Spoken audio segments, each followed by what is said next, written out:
No question. Thank you. Next presentation, dear Thank you. Sandor, you can start. Yes, I'm sharing my screen. So a technical question that can you see my shared screen and can you hear me? Yes. Okay. So, dear colleagues, my name is Sándor Földváry. I'm a historian from Hungary, and Hungary is located in the center of Europe, in East Central Europe. And my field of research is the history of the Eastern Europe, the Slavic countries, and Ukraine, Belarus, and Russia.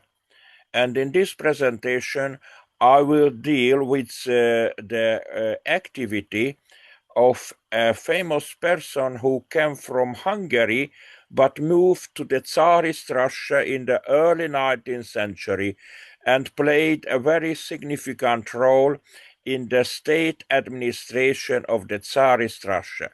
His name was Michael, thus Mikhailo in Slavic form, but his family was written according to the Hungarian spelling Balugyánszky. Even in Russia, he kept the spelling of his name. So the questions may arise to be answered in this short presentation: why he moved to Russia and what did he do there? So, yes. I have already presented some lectures, so but without full paper. So in this full paper, I will summarize all the present and all what I'm saying now. So a previous lecture at the conference of Sütçü Imam in Kahramanmaraş in Turkey was devoted to the scene of this story. And now I'm summarizing this in one sentence. The Carpathian Ruthenian land was located in the northeastern Hungary. And that was a very poor, underdeveloped region. This is the piece of that territory, bordered by the Polish-Lithuanian Commonwealth. So those who could to do so moved to Russia. And why to Russia?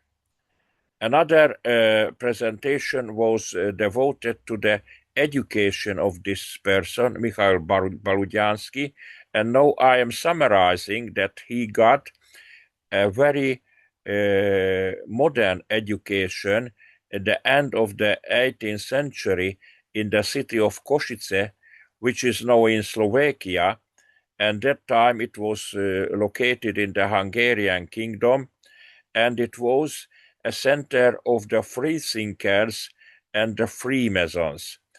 I don't speak now about this topic because a whole lecture at a previous conference, UBAC conference in Tunceli, Turkey, was devoted to this city as the Freemasons is Košice.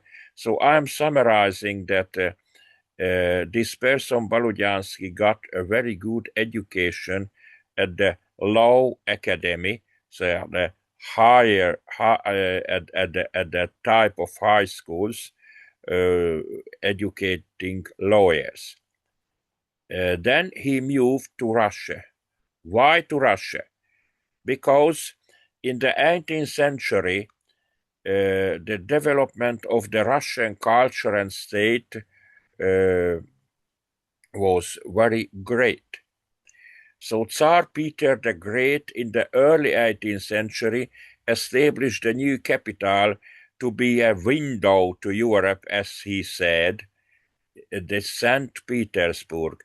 You can see in the map at the Gulf of Finland, so at the Baltic Sea, because the former capital, Moscow, had no gate to the sea. And then another Tsar, Lady Catherine, of German origin, but she imposed to the Russian culture, established a monument to the Tsar Peter the Great.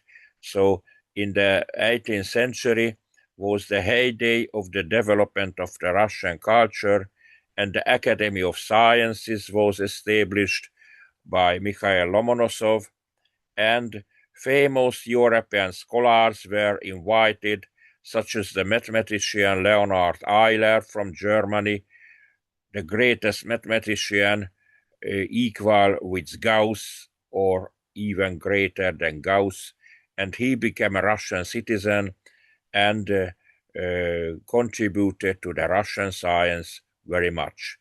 And still other scholars were invited from Europe, such as those scholars from the Hungarian kingdom who spoke Slavic language, because they were of Carpathian Ruthenian origin. Carpathian Rusin people was an eastern branch of the Ukrainian people, so they spoke a language very similar to the Great Russian language. Therefore, they can move to Russia without problems of communication, or they acquired the Russian language very easily.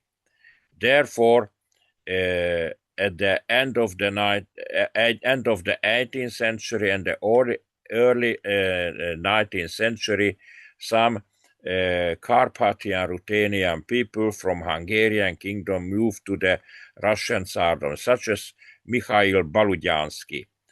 In Russian spelling, this is the spelling of his name.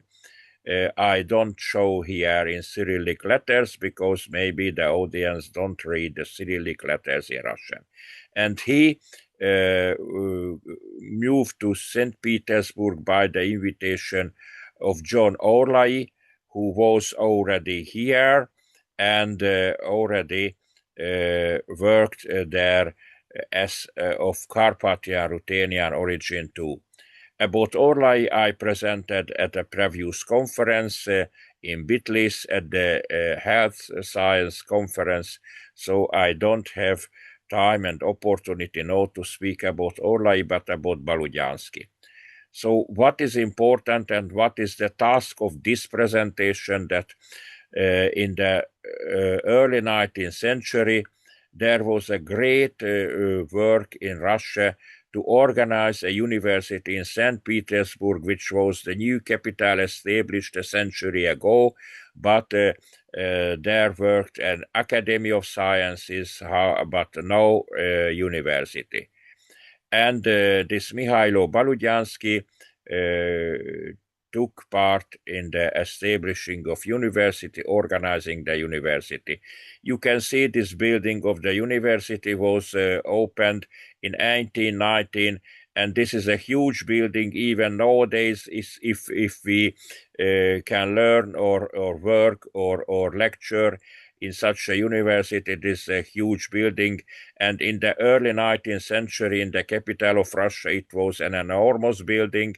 And actually, 40 years ago, when I was a young student, I learned in the so-called Leningrad, which was the name in Soviet Union of St. Petersburg. So I visited this university and I learned 2 semesters in this building too. So this is a famous university. And Michailo Balugyánszky, before establishing this university, worked as the tutor of the Tsarist family of the sons of the previous Tsar, and then one of the sons of the previous Tsars then became the new Tsar, Nicholas, thus became the Tsar Nicholas I, and when he was the new Tsar, he provided and supported his tutor Balugyánszky, so the career of Professor Balugyánszky was very brightening and great. And he played a very important role in the legislative activity of the Tsarist Russia under Tsar Nicholas I. Thus, Balugyánszky headed the department at the state as the state secretary, a department for the legislative work. And Balugyánszky, who was educated in the Hungarian kingdom in such a city which was the center of Freemasons, and he got a good education at the Law Academy in Hungarian kingdom in his young age, and a good education and great impact by the Freemasons, modern thinking of the Europe in the 18th century. He then worked in the Russian legislative activity according to the contemporary Europe. Therefore, he imposed... But you have last 5 minutes left. Yes, I am. Please wind up.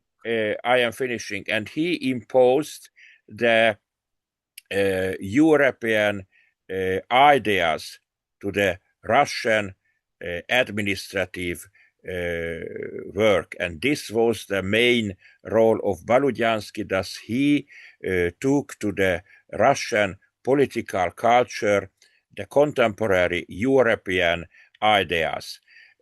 Also about the language renewal of the administrative terminology, it will be dealt in the full paper.